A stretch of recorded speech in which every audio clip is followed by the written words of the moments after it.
பொய்மூட்ட பழனிசாமியுடைய தவறான ஆட்சி முறைக்கு அம்மா அவர்கள் ஆட்சி முறையிலிருந்து விலகி செல்வதால் அம்மா அவர்கள் பாதியிலிருந்து விலகி சென்றதால் தான் அந்த 18 சட்டமன்ற உறுப்பினர்கள் கவர்னர்கிட்ட போய் மனு கொடுத்தாங்க. பழனிசாமி மாற்ற வேண்டும், எங்களுக்கு முதல்வர் மேல அதிருப்தி, அதனால் மீனத்தை கொண்டு துரோகத்தை ஏற்றுக்கொண்டு நாங்கள் அவர்களுக்கு ஆதரவாக நாங்கள் எப்படி அந்த கூட்டணியில் இருக்க முடியும்? பழனிசாமி போன்றவர்கள் பிதற்றுவதெல்லாம் பெருசா எடுத்துட்டு கேட்க வேணாம். டெல்லியில் உள்ளவர்கள் வேண்டுமானால் அந்த 20% பெருசா தெரியல, அந்த 20% இந்த முறை 10% கீழே குறைய போகிறது என்பதுதான் உண்மை. அப்படின்னா பழனிசாமியை முதலமைச்சர் ஆக்குவதற்காக அவர் கட்சி ஆரம்பித்திருக்கிறாரா? அந்த தொண்டர்கள் அதை ஏற்றுக்கொள்வார்களா? இல்ல விஜய் தான் இவரோட கூட்டணிக்கு பழனிசாமி முதலமைச்சராக தூக்கி பிடிப்பாரா?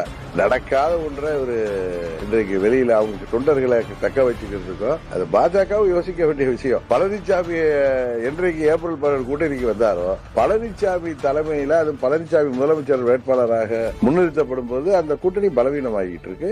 துரோகத்துக்கு நோபல் பரிசு பெறுகிற தகுதி உலக அரசியல்ல பழனிசாமிக்கு தான் இருக்குங்கிறது எல்லோருக்கும் தெரியும். நாங்கள் பதவியில் இருந்தா போதுங்கிற சுயநலத்தோட செயல்பட்டு வருகிற காரணத்தினால்தான் இந்த நேரத்தில் சொல்றேன், நான் பழனிசாமியோட என்ற காலத்திலையும் போக மாட்டேன். பழனிசாமி தலைமை அந்த இயக்கம் ஒன்றுபட வேண்டும் என்று நினைப்பவர்களை அரவணைத்து செல்ல கூட அவர் அச்சப்படுகிறார். மீண்டும் என்டிஏவில் இருந்ததில் நான் மிகவும் மகிழ்ச்சி அடைகிறேன்.